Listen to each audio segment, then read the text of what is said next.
Tuition టీచర్లు కానీ online క్లాసులలో కానీ గ్రేప్స్ గురించి మీకు ఈ క్వశ్చన్ చెప్పుంటారు. ఎంత ఈజీగా క్వశ్చన్ చదువుతూనే ఉంటేనే ఆ క్వశ్చన్కి ఆన్సర్ వస్తుంది మనకు, రైట్? ఒక ఫ్రెష్ గ్రేప్ ఉంది, ఒక ఫ్రెష్ గ్రేప్స్ ఉన్నాయి. ఆ ఫ్రెష్ గ్రేప్స్లో ఎంత పర్సంటేజ్ వాటర్ ఉంది? 80% వాటర్ ఉంది.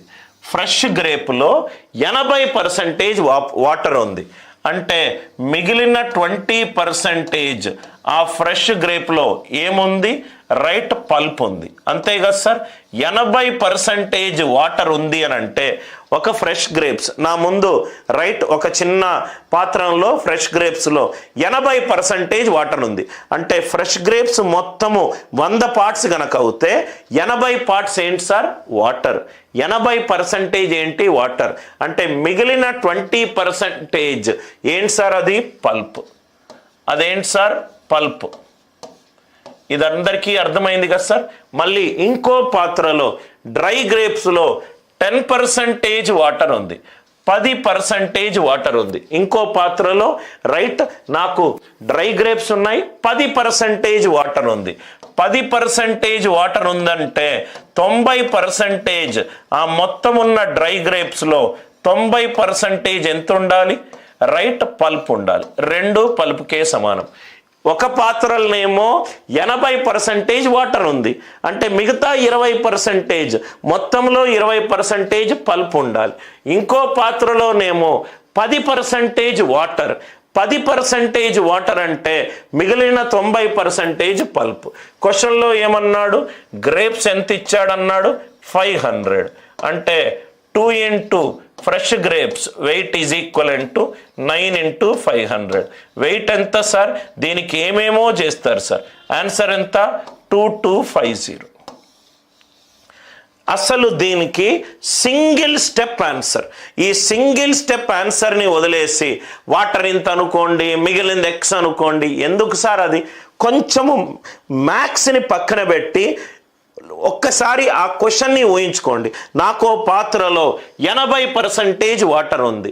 80% వాటర్ ఉందంటే మిగిలిన 20% ఫ్రెష్ గ్రేప్స్ ఉన్నాయి. మిగిలిన 20% ఏంటి సార్? పల్ప్. డ్రై గ్రేప్స్లో 10% వాటర్ ఉంది. ఇంకో పాత్రలో 10% వాటర్ ఉంది. అంటే మిగిలిన పల్ప్ ఎంత ఉంది సార్? 90%. ఇక్కడ పల్పే, ఇక్కడ పల్పే. ఈక్వేట్ చేసిన ఈ డ్రై గ్రేప్స్ టోటల్ ఎంత అన్నాడు? 500. ఇది కనుక్కోవాలి. దీని వెయిట్ని W అనుకున్నాను. 2 into W is equivalent to 9 into 500. Right, 9 into 500. So ఇక్కడ 2 క్యాన్సిల్ అయిపోతే 9 into any number. Answer digital sum 9 ఉండాలి. ఫినిష్. ఆన్సర్ డిజిటల్ సమ్ 9 ఉండాలి. మేబీ మీరు సాల్వ్ చేసే పద్ధతి లాంగ్ మెథడ్ ఏమో, మేబీ టీచర్ ఇది బెస్ట్ మెథడ్ అని అంటున్నాడు, మేబీ అది బెస్ట్ మెథడ్, మీరు ప్రాబబ్లీ అది బెస్ట్ మెథడ్ కాకపోవచ్చేమో, మేబీ మీరు క్వశ్చన్ని సరిగ్గా అర్థం చేసుకుంటలేరేమో, ఆర్ మేబీ మీకు ఆ మ్యాథ్స్ అనే సబ్జెక్ట్ అర్థం అవ్వాల్సిన రైట్ పద్ధతిలో అర్థం కాకుండా అటు ఇటుగా ఏదో క్వశ్చన్ని అర్థం చేసుకోవాలి సార్. మీరు క్వశ్చన్ని అర్థం చేసుకుంటే అన్ని ప్రాబ్లంలు ఏమీ మ్యాథ్స్లు ఫార్ములా లేకుండా మీకు వస్తాయి. ఫార్ములాలు ఏమీ లేకుండా ఇలా నేను మీకు చాలా చెప్పగలుగుతాను సార్. ఇది కూడా చూడండి సార్, ఇది కూడా చూడండి. మీకు అన్ని క్వశ్చన్లు ఒరిజినల్ ఎగ్జామ్ క్వశ్చన్లు. 50 లెస్ అప్లై చేశారు. సెలెక్టెడ్ పీపుల్లో 25 లెస్ అప్లై చేస్తే selected to non selected, selected to non selected. So ఒక సపోజ్గా ఒక కంపెనీ జాబ్ ఉంది సార్. కంపెనీ జాబ్లో సెలెక్ట్ అయిన వాళ్ళు, నాన్ సెలెక్ట్ అయిన వాళ్ళు ఏ రేషియోలో ఉంది? 9:4 రేషియోలో ఉంది. ఎప్పుడు ఇది 9:4 రేషియోలో ఉంది? అప్లై చేసిన వాళ్ళల్లో 50 మంది తక్కువ అప్లై చేసినా, ఆర్ 25 మంది సెలెక్టెడ్ పీపుల్లో 25 మంది తక్కువ అప్లై చేసిన, సెలెక్టెడ్ ఈజ్ టు అన్సెలెక్టెడ్ ఏ రేషియోలో ఉంటుంది? 9:4 రేషియోలో ఉంటుంది. 9:4 రేషియోలో ఉంటుంది.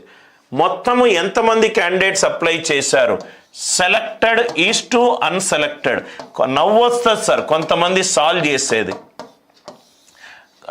Right, selected unselected. కొంతమంది ఏం చేస్తారు తెలుసా సార్, ఈ పెద్ద ఈక్వేషన్ ఇస్తారు, మొత్తము అప్లై చేసిన వాళ్ళు, అప్లైడ్, దాంట్లో సెలెక్ట్ అయిన వాళ్ళు, దాంట్లో నాన్ సెలెక్ట్ అయిన వాళ్ళు అని మొత్తము ఈ పెద్ద డయాగ్రామ్ వేసి సాల్వ్ చేస్తారు. రైట్, 5 సెకండ్లలో ఈ క్వశ్చన్ని లేపుతాను సార్. 5 seconds only. 5 సెకండ్లలో ఒరిజినల్ ఎగ్జామ్ క్వశ్చన్. ఒక్కసారి మళ్ళీ క్వశ్చన్ చదువుదాం.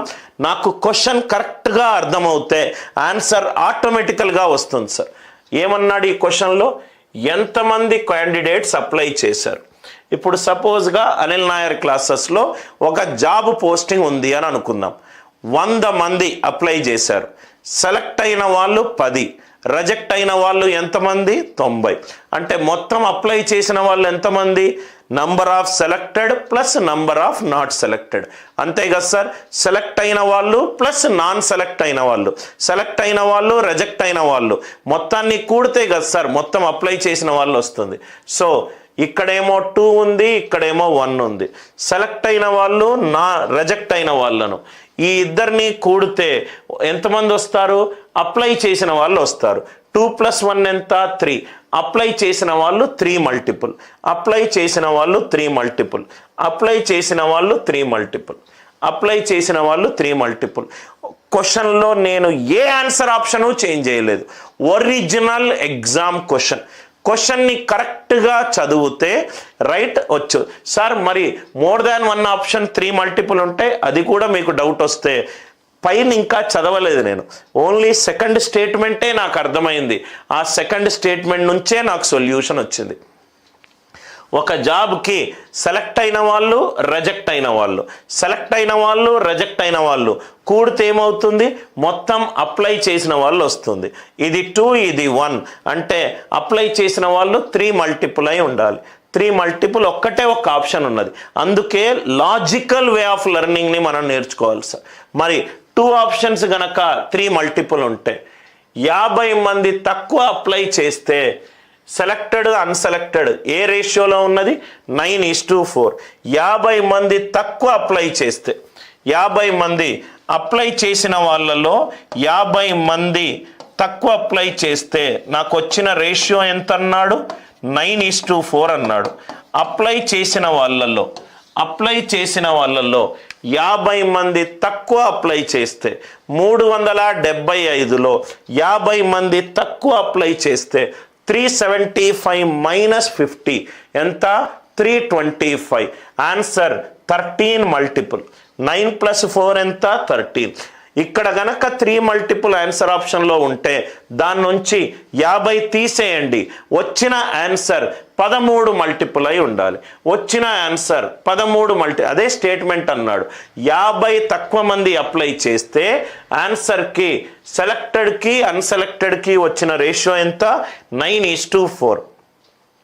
అప్లై చేసిన వాళ్ళు 375 మంది, 50 మంది తక్కువ, 375 - 50 ఎంత? 325. 325 అనేది 9 + 4 13 మల్టిపుల్ అయి ఉండాలి. 325 is 13 2s are 26, 65, 13 5s are 65.